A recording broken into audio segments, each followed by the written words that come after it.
Hello, this is Matt on the Moon Family Sedan channel. I've got 3 stories to share with you in this latest room temperature jam. I'll start with this one from the Crypto Basic. TechCrunch founder. Everyone should be able to trade XRP. DEATON reacts. And at the core of what's being discussed within this article is something that I've mentioned a number of times over the years, though it's been a hot minute since I talked about it. But it's this idea of what an accredited investor is in the United States. Because in order to invest in up-and-coming businesses in particular circumstances, you have to have a much higher net worth than the typical American has. Well, there are a couple ways that it could go. So if you have at least a net worth of $1 million, not including your primary place of residence, no, not including your house, as long as you have at least that, or if you've made at least $200,000 for each of the previous 2 years and are on track to make it again for the current year, the 3rd year in a row, then the government will say that you're sophisticated enough and you can invest in whatever you want. But what the hell does that have to do with any sort of level of sophistication? It's just daddy government telling you what you can and can't do. It's because they look down on you. They really do. They have disgusting contempt for you, and they think that you're too stupid for your own good, so they're protecting you. You don't have money. And then they assume that if you have money, this must be part of the process, thought process. If you have money, well, you must be intelligent or else you wouldn't have acquired that, right? It's so stupid. And then there's this headline from CoinGape. XRP attorney insults Gary Gensler over library lawsuit remedies. And they're sharing some stuff from attorney John DEATON there. And then there's this from the Daily Hodl. SEC commissioner issues warning, says United States about to fall behind Europe and UK in crypto industry. Report.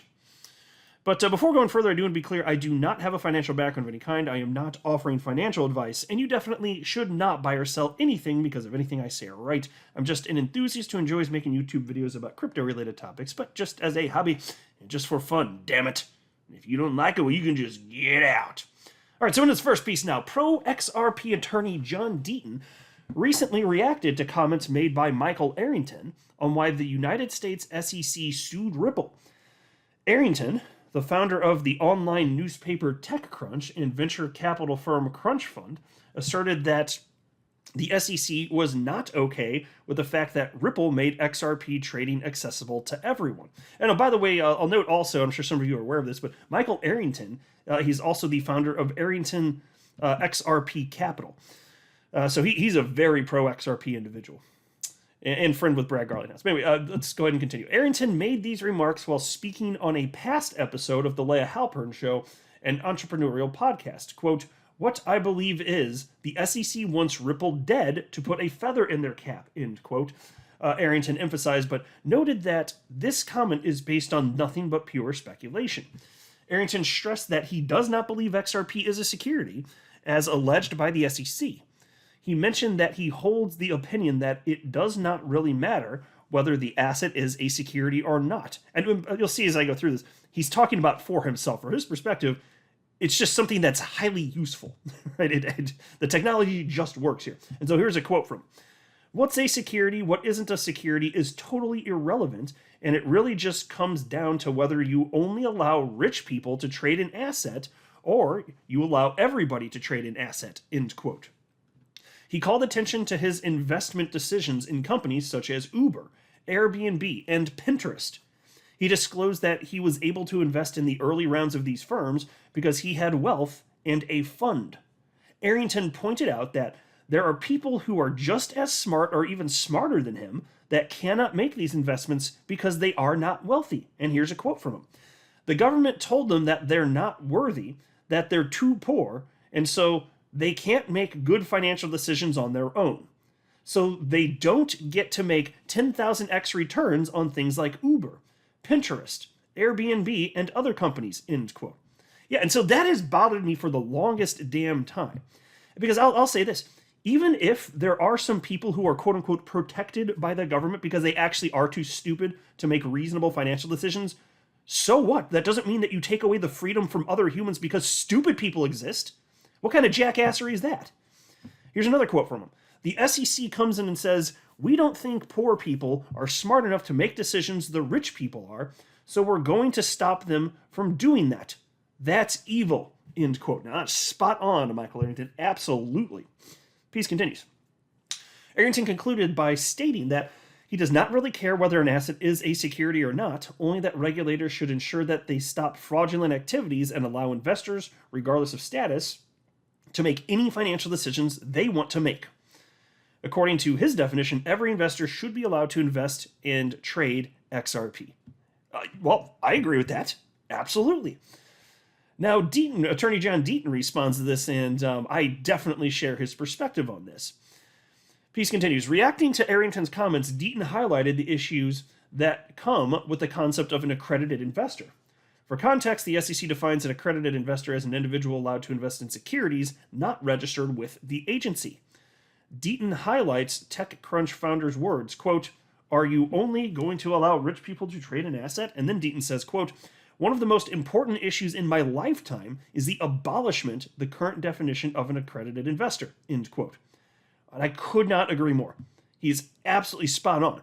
And here's another quote from DEATON. "It's a effing shame that an 18-year-old born into wealth can own/trade an asset that a 40-year-old who has served 20 years in the military can't," end quote. Exactly. I find it to be absolutely disgusting and repulsive. I say more freedom, freedom of choice, not less. Actually, I meant to mention this at the outset of the video. I wanted to share with you a quick update from Library. Library, of course, lost their battle against the SEC this past November. And the other day, I reported on the news that the SEC, what they're looking for regarding the remedies portion is of this legal conflict. The SEC actually reduced what they're looking for, but not because not of the kindness of their heart, because they don't have hearts. They're devil hell spawns, straight from Satan. But the reason that they did this is because Library is effectively defunct and doesn't have money. So they want every penny Library does have, but in terms of disgorgement, no, there's no longer going to be disgorgement. The SEC dropped that because they wouldn't get it anyway. There's no money for that to be. That money doesn't exist to be given back. That's the point. So here's what Library had to say about this, because the SEC said, really, all you have to do is hand over something like $111,000. And it was a very precise number, I'm guessing, because, I guess anyway, I haven't seen the exact reason, but I'm guessing that it's because that's exactly what Library has remaining. I don't know for sure, but I don't know why else they'd come to that precise a number. So Library wrote the following.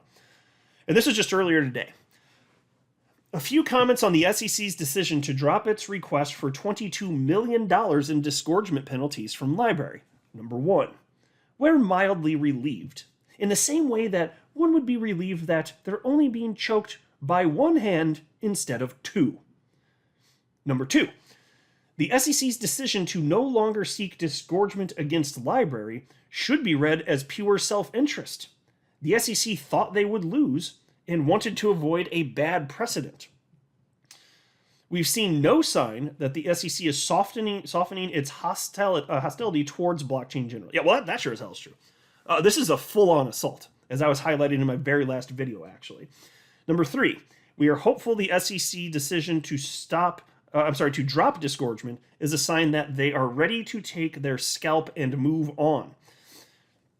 As the most used decentralized social app, we believe Odyssey has a bright future, so long as it's not being harassed and abused by the U.S. government. Yeah, that sounds about right. And then this article from CoinGape popped up as a result of all these happenings, and this one was titled, XRP Attorney Insults Gary Gensler Over Library Lawsuit Remedies. And I'm not going to read the article, I'm just going to share with you the parts that Attorney DEATON had to say, which led to the creation of that article. And so on this topic of Library no longer having to pay $22 million penalty in terms of disgorgement, Attorney DEATON wrote the following. And he tagged Gary Gensler here along with the SEC, and he said, "Name one investor you protected by prosecuting this case." You can't. I have the transcript where your lawyers agree that tens of thousands of people use the network and don't view LBC as an investment, yet you refuse to clarify. Shame on you. Spot on, Attorney DEATON. And in a separate tweet, he wrote, if the SEC cared at all about individual investors and users of the Library platform, it would have agreed to address the issue of secondary sales. Instead, the SEC refused to provide clarity, although its lawyers agreed most users didn't acquire an investment. The SEC is a disgrace. Yeah. So not only was nobody protected, but the SEC acknowledges that the majority of people in this particular case don't have LBC as an investment. They even ceded that point, and still all of this happened. Who's being protected? Nobody's being protected by any of this. It's just a bunch of garbage. And then there's this headline from the Daily Huddle. SEC Commissioner issues warning, says U.S. about to fall behind Europe and U.K. in crypto industry. Report.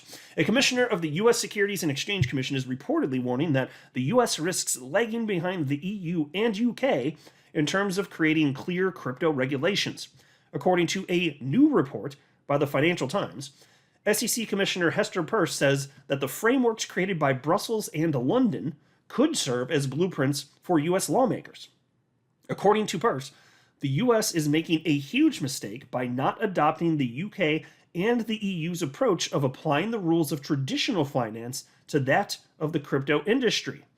As stated by Peirce to the Financial Times, quote, the UK's approach is one that can serve as a model for us.